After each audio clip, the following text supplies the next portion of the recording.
Yeah.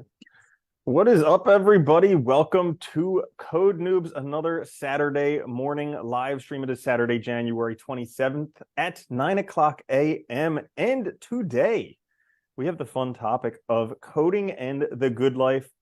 I'm Randy, Woo. here with my buddy Danny. What's up, Danny? What's up, Brady? Now, you guys may notice that Russ is missing for this one. Don't worry, though, for those of you joining us for the mentoring later, he will be joining us for that. But for this special live stream, it's just me and Danny discussing coding and the good life. And I feel like Danny is particularly well qualified for this one, and maybe myself kind of minorly qualified because Danny is actually a philosophy professor, and I minored in philosophy. So, Yeah, a lot of knowledge and a lot of we've spent a lot of time thinking about this, right? yeah. So before we get into it, real fast, for everybody watching out there, let us know down in the comments. Do you find any type of life balance while learning to code? Are you struggling? Just put a 0. Are you thriving? Put a 10. Are you somewhere in the middle? Give us a number just to give us an idea where you are on the whole spectrum. And then, Danny, what the heck is the good life? And why is it important? Yeah, it is hard, right? I think it's important. I think however you define the good life, it's important to have a sense of what you mean by it because, it's easy to kind of get distracted or to like not pay attention to things, to forget about why we're doing things, to forget about what matters to us, to forget about what we value or take things for granted. And then before you know it, time can pass and you'll find yourself in a position you didn't want to be in, you know? And I think, or in a life that doesn't work for you. I mean, I think we've all experienced this in some way, shape, or form. I know myself, like just speaking personally, like, as a teacher, I really liked the instruction part, but then like as I got into academia and stuff, I really found out that I didn't like it. And it's like you find yourself in this point where, you're doing something that you've been doing for a long time, but it's not really fulfilling things that you really need fulfilled to live your best life, right? Mm. Yeah, and I think nowadays it kind of gets taken away because a lot of people are searching for happiness Yeah. and maybe getting Elusive. lost. They're like, I want to be a coder because I want to make a lot of money and I want to be able to work on a beach and work whenever I want, but I'm freaking miserable. I'm supposed to be happy. What's wrong with this life? Yeah, pretty much. I think that, and I think happiness is one of the big problems that we face too, because I mean, we've talked about this before, but like, happiness is one of those things where I think we can't just be happy all the time. It's unrealistic. But we have this idea in our heads because we watch the movies with the happily ever after. We imagine, we see all these like social media posts where everybody looks just like they're always partying and doing stuff, and we're like, that looks great. But the reality is life's ups and downs.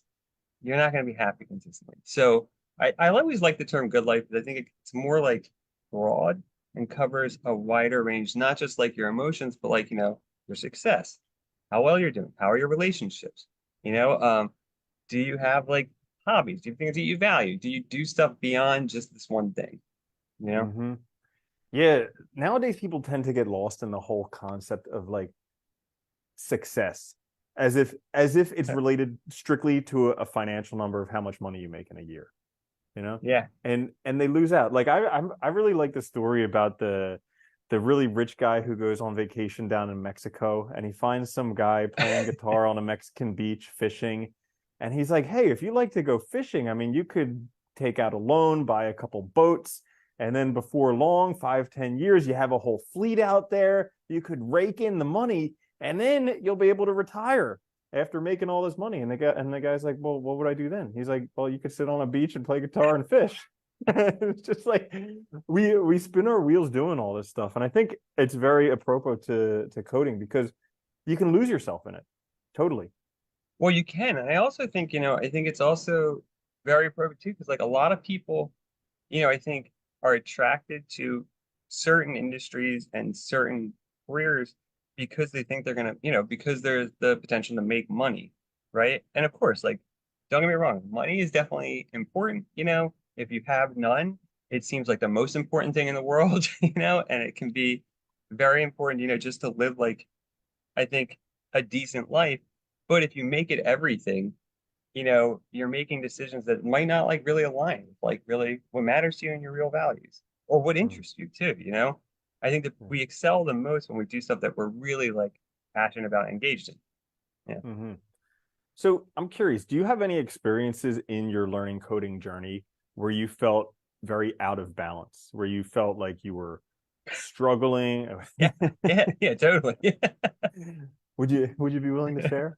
Yeah, I guess. Yeah, sure. Why not? No, I remember actually when I first when we were just getting started, I remember because I was really depressed from like, having, spent a lot of time in my career, realized I don't really like it. There's nowhere for me to go. It's kind of depressing. And then trying to figure out how to make that switch. And you're really excited when you do find something. So I remember being really excited at the start, I really loved it. But then, it's like you're juggling all this stuff, right? Because when we first started, like learning to code like anything else takes a lot of time. And if you want to get good, it takes a huge commitment.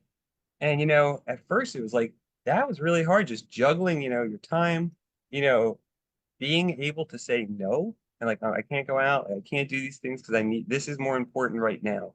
But that's a hard decision to make too, because we can do anything, but we can't do everything, right? So it's like, you have to make sacrifices when you want to do something that you really want and do it well.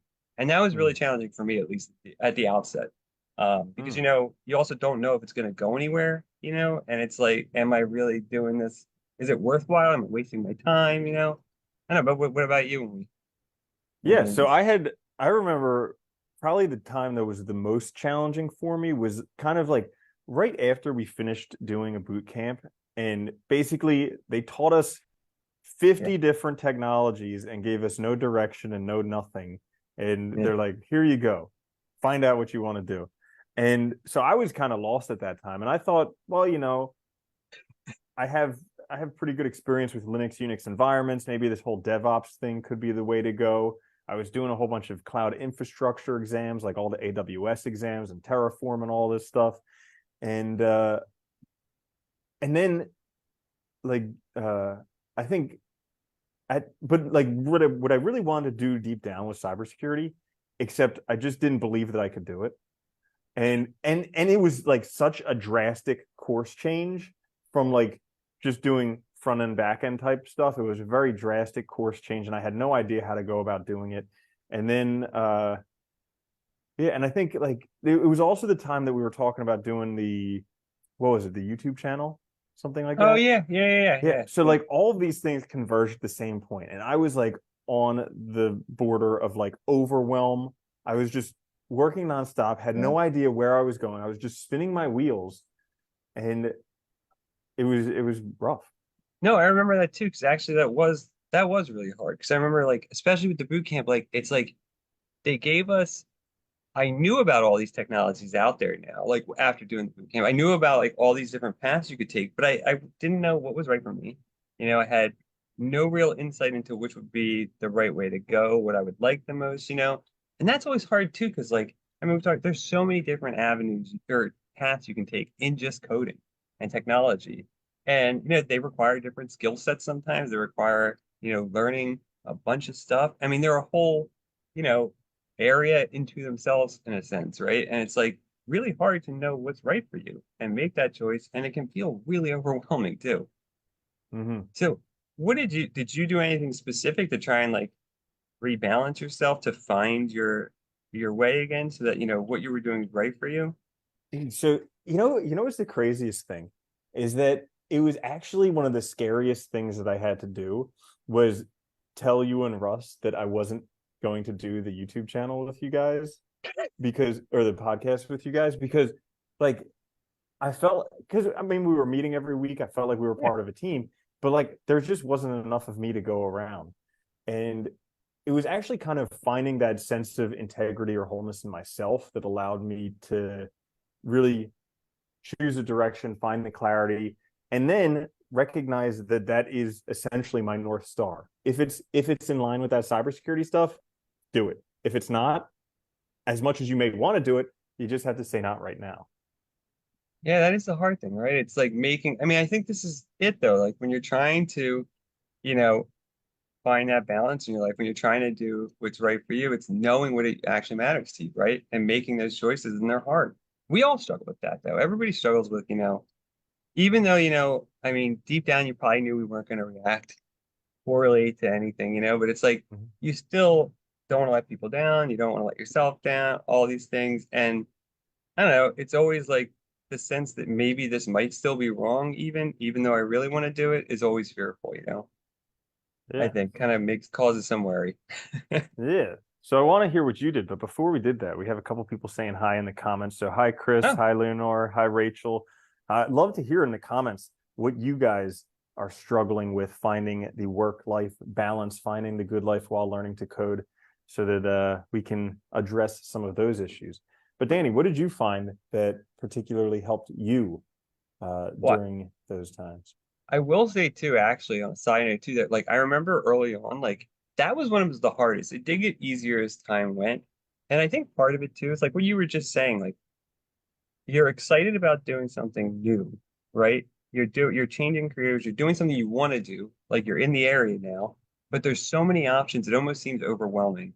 And then you get all these ideas, about what you could potentially do, things you might do, and it you overwhelm yourself, right? But I think it does get easier over time because I think we naturally sort of, well, like look at the three of us, right? We each naturally kind of fell into areas that are slightly different, because those just happen to align with our interests more, right? So it's like, I think we all, if we just keep at things too, we will find our way, and that does, eventually levels out a little bit. But I think also, I think for everybody, watching now, and for everybody, I think really taking time to like do some journaling, think about like what matters to you, like what values really matter to you, what is really the end goal that you want from this, like, do you want, is it like, are you just pursuing money? Do you really want like freedom? Is it that you want to be able to work at home and live somewhere else and spend more time with the people you love? Is it that, what is your end goal, and kind of clarifying that as much as you can, because then that can be a real aid, I think, both when you're down, like to remind yourself why you're doing it, but also to make the right decisions when you're faced with choices, so that you stay to a course that's correct for like your goals, your values, and the life that you want to build. Yeah.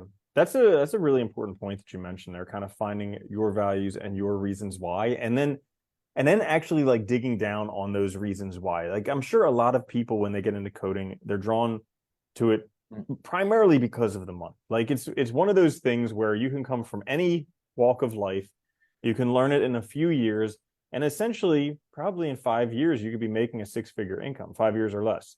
And Yeah. so like there's not many fields that you can do that in, but that draws a lot of people to coding. And but you have to add, like money is not a be all end all.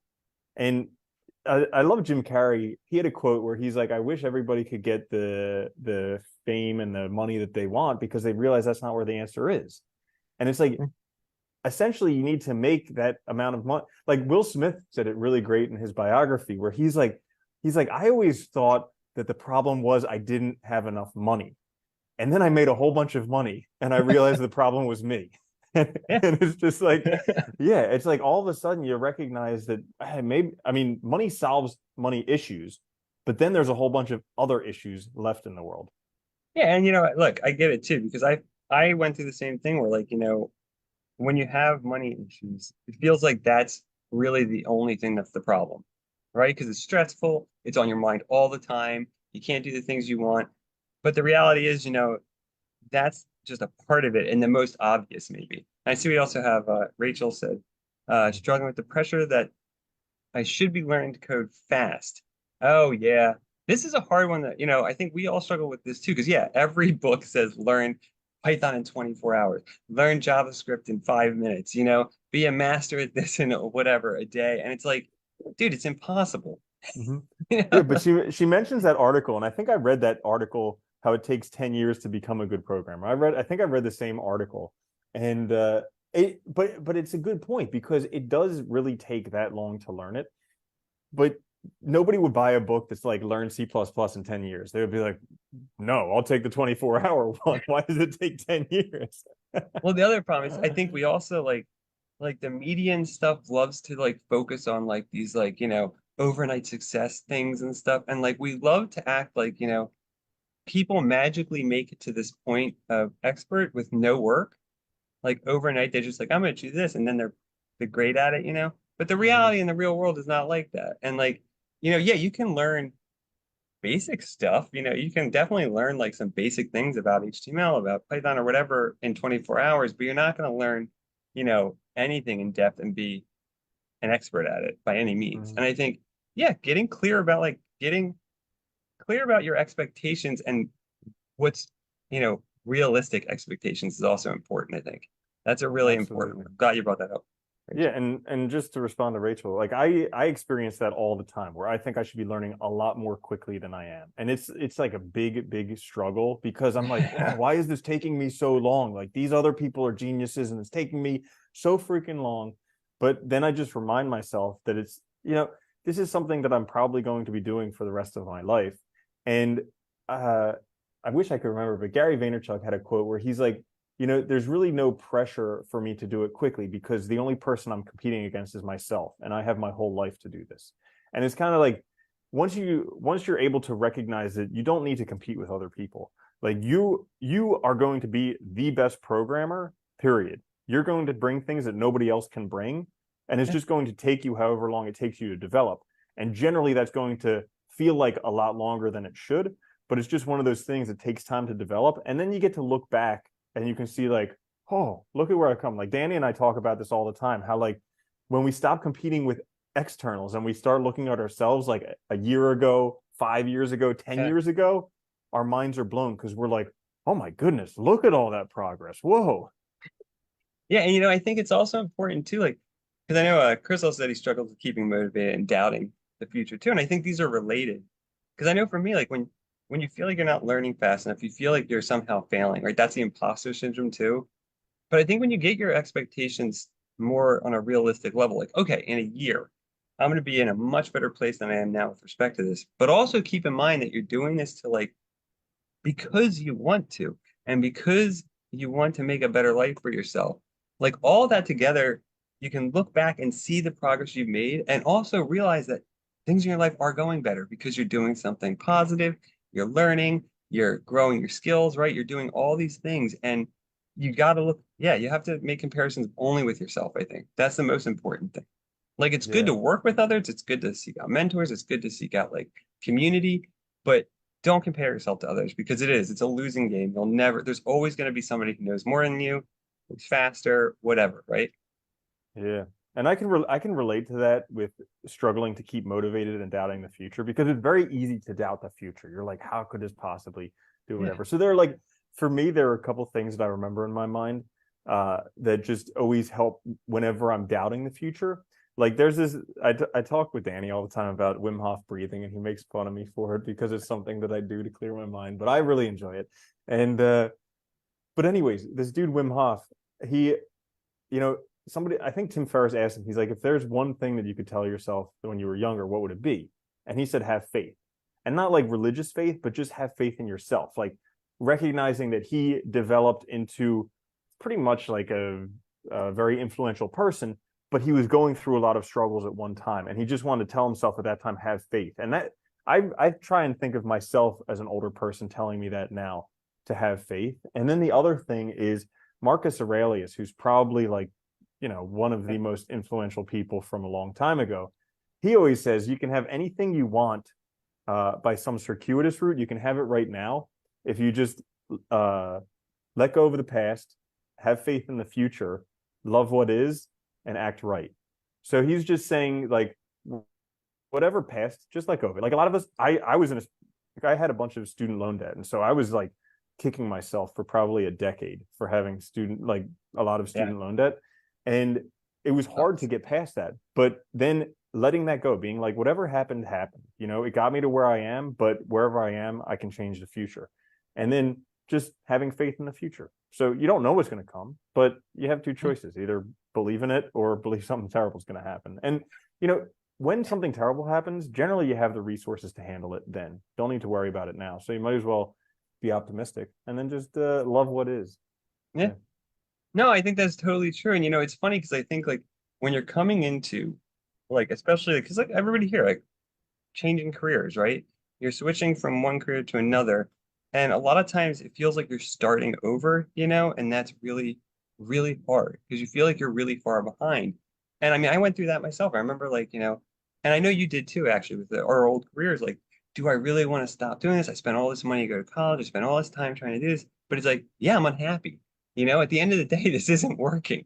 So do I want to be miserable the rest of my life, or do I want to try something different? And I think we also forget too that we don't like even when we change careers, it's not like we're a blank slate. We bring all those skills, all those, everything we've learned, it comes with us and we just build on it.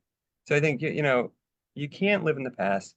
You can't really stress about the future because you don't know what's going to happen. So you just have to do your best now and just focus on the Mhm. present.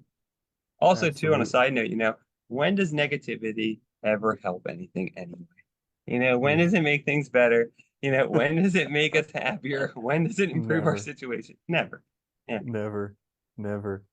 Yeah. So there's a couple other topics that are hobbies. I think hobbies are really important. I mean, we've been talking about this a lot recently, is Oh having yeah. hobbies because I'm like I'm pretty much a workaholic, and I think you're like kind of Yeah. close too.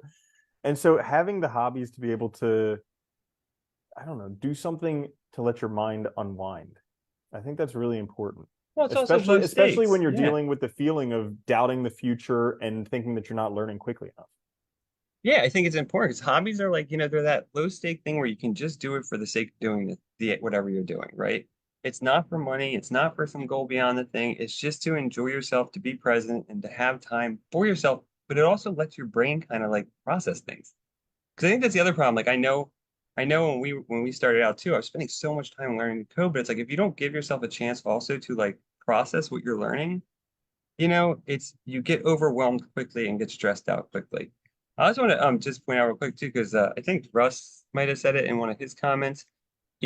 I like what he said there too of like just writing like one line of code, or something like that. Like setting like these really small goals too when you are struggling is really effective, where like you cannot fail, right? Like today, like if I'm stressed out about it, like I'm just gonna turn on my computer, sit in front of it for 5 minutes and write one line of code. That's it. That's my goal, because like it's easy to achieve, and then before you know it, you'll end up sitting there for an hour, or 45 minutes or Mhm. whatever. And even if you don't, it's okay. Being a little bit Yeah, easier on ourselves too. yeah, because it's like getting rid of that. If you don't do anything, you're going to feel miserable about it all day. But if you have this goal, write one line of code, and Yeah. you write that one line of code, then you can leave and you can be like, well, I did it. It wasn't the greatest day, but there are always days like this. Oh, that's a great one. Reminding yourself that there are bad days. And it's How okay. how okay, so this is a great one. Is so like Danny and I talk pretty regularly because we have a podcast where we talk about like philosophy and stuff, called the Existential Stoic Podcast, if you want to look it up. But we talk, so like we've done hundreds of episodes together. And it's funny because when we're struggling, the exact things that we need are lost. Like Every time. we can we do not have the resources that we need when we're struggling. But like because we've built up kind of a library of episodes, whenever I'm struggling and Danny's not available or my brother's not available to talk to, I'll look up an old episode and then I'll look at it and I'll be like, oh my goodness, we knew the answer. Who was this guy? But it's Yeah. like totally gone. And so like when you're struggling with coding, which is going to happen, and when you're having bad days Yeah. with coding, reminding yourself that you're going to have bad days, looking towards external resources if you just don't have the resources inside yourself at the time, because that's what they're there for. Well, I think also too, I told you that saying like it's another cold dark night on the side of Everest. I really like that idea because it's like, you know, you're also starting anytime you're learning something new, it's a journey and it's a hard journey and it's gonna be a struggle. And if it's something you really want, it's like if you want to get to the top of the Everest, you're gonna spend some cold, difficult nights on the side of a mountain. Like there's no getting around it, right? Like, and I think that's the point. Like if you want to learn to code, if you want to do something good, like if you want to learn some new skill, it's going to take time. And you just have to be honest with yourself about that. But I think also really importantly is like, don't forget that you have a whole life. You're a whole person. You have relationships, you have hobbies, you have other things that you value, other things that are important. Like, don't like, it's okay to spend a lot of time on something and focus on something to really learn it, but like, don't let yourself get so absorbed in it that you forget about everything else too that matters to you. because I think that also can really end up making something positive turn into something negative. Yeah, because it's just one part of you. Yeah. Yeah. So I think we just talked about a whole bunch of important topics here with dealing with the good life and coding. I mean, I think that coding can give you one of the greatest lives because you get time freedom, location freedom, really great pay. But there's also a Creating lot of creating stuff, which is always nice too. yeah, yeah, and it's not a job that's going to go out of popularity anytime soon. But I mean, there's also a lot of struggles with it. Like we joke around how everybody's looking for soft skills, and it's like what being able to talk with people. But it's a joke because it's true that like Yeah. in the tech industry, a lot of people don't have social skills. So like it can be difficult to build relationships with people, to communicate with people. And so there's a lot of those headaches that you have to deal with as well. In addition to just sitting at a computer for many hours a day, sometimes not going outside. So like all of these things. Well, I think that's a good point too. That's one of the other hard things I think when you're learning to code and when you're actually, doing it as a career, like it's a lot of working by yourself. And I think especially if you want to work remote and stuff or you want to be freelance, like you're going to be doing a lot totally on your own. And so keeping those relationships going, having people you can reach out and talk to is really important. So you don't get also lost in your own little world of negativity and whatever, and depression. Like seek outside, go outside of yourself Mhm. sometimes. It's not a bad thing. Actually, that's a great segue. If you are looking for a group that you'd like to meet up with regularly, particularly to discuss coding, programming, other things of that nature, we do have our group mentoring. You could check it out at codenoobs.io/join. We will be going to that shortly after this at 10 o'clock a.m., but we're doing it every week and going through HTML, CSS, JavaScript, React, also secure coding, cybersecurity, those types of things to basically help everyone get a nice, well-rounded education, become the best full stack web developer you can become. Anyways, codenoobs.io/join if you want to check that out. Anything else you'd like to add before the end of the episode, Danny? Yeah, I think that's good, right? So yeah, focus on why you're doing. Keep in mind why you're doing it. Live your good Mm-hmm. life, and don't let yourselves get, be positive. That Yeah. is And important. yeah, and I mean, seriously, if you guys are struggling with anything, reach out to us in the Facebook group. I can guarantee that I have, and Danny and Russ have probably struggled with the same stuff. So maybe we'll Everybody. have some advice, or at the very least, we'll be able to kind of validate your concerns because it probably happens to a lot of people and you're not alone in it. So, anyways, thank you so much for joining us for this live stream. We will see you next week at the same time. And for those of you joining us for the group mentoring, we will see you Yeah, in roughly a half an hour. All right. awesome. Later, Danny. There you go, guys.